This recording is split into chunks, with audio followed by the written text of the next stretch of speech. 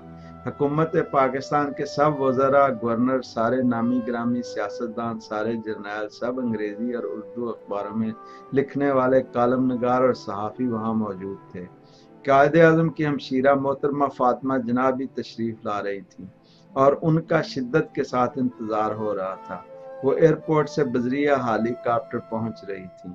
اتنے تھوڑے عرصہ میں اتنے بڑے پیمانے پر فنکشن کا سارا صحرا زرینہ کے ماموں چودھری فیض کے سر تھا۔ وہ پہلے سے جانتے تھے کہ علی کے والد چودھری محمد حسین اور زرینہ کے والد چودھری فراغت حسین چاہتے تھے کہ دونوں کی شادی ہو جائے۔ اس ضمن میں دونوں پہلے ایک دوسرے سے بات چیت کر چکے تھے، صرف انہیں دونوں کی رضامندی درکار تھی۔ جس رات زرینہ نے انہیں علی سے اپنی ملاقات کے بارے میں بتایا تھا اور اندیا دیا تھا کہ علی اور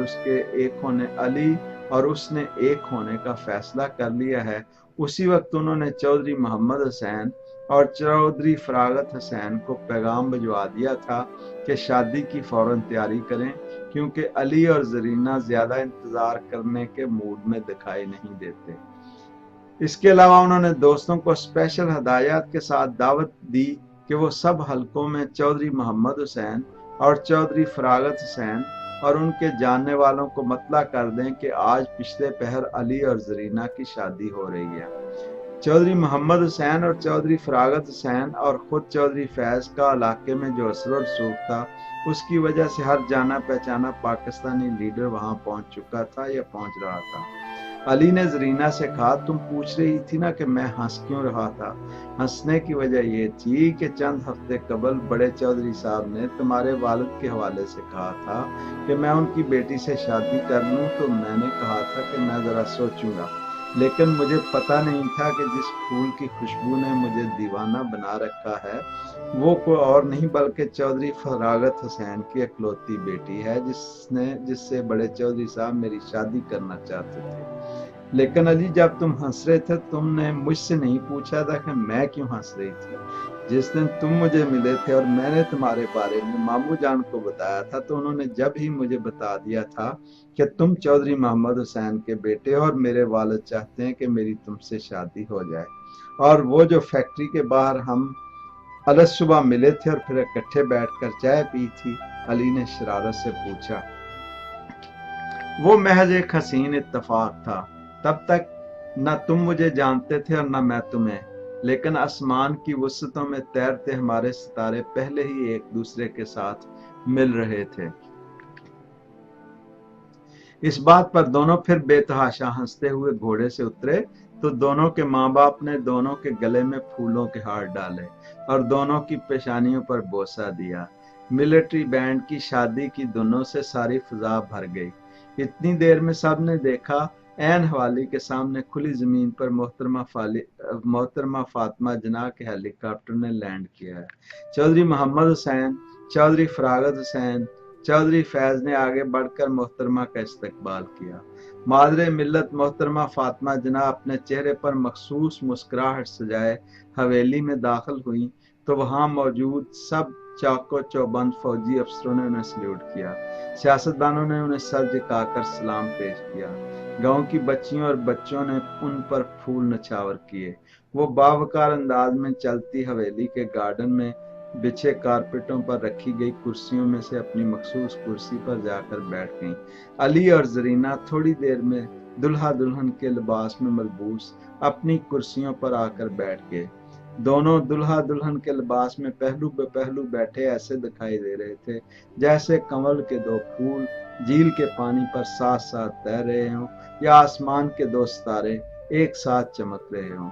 گاؤں کے مولوی صاحب نے چودھری محمد حسین اور چودھری فراغت حسین کی اجازت سے دونوں کی نکاح خوانی کا مرحلہ طے کیا تو ہر طرف ساری حویلی مبارک مبارک کی صداؤں سے گونج اٹھی۔